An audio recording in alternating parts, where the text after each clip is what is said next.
30 জুনের পর এই দেশের সবচেয়ে গুরুত্বপূর্ণ ব্যক্তি ডক্টর মোহাম্মদ ইউনূস আর এক মুহূর্ত থাকবেন না ক্ষমতায়।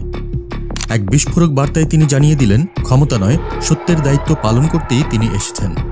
25 মে রোববার রাতে রাষ্ট্রীয় অতিথি ভবন যমুনায় দেশের বিভিন্ন রাজনৈতিক দলের প্রতিনিধিদের সঙ্গে বৈঠক করেন প্রধান উপদেষ্টা ডক্টর মোহাম্মদ ইউনূস।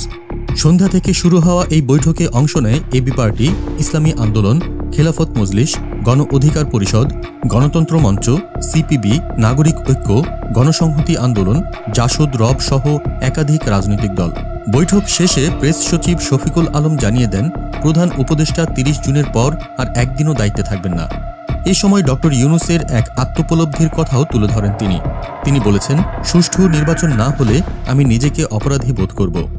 কেবল দায়িত্ব নয়, এই বক্তব্যেই স্পষ্ট হয়ে উঠেছে একজন মানুষের ভেতরের দায়বোধ, দেশের গণতন্ত্র রক্ষায় তার ব্যক্তিগত সংকল্প।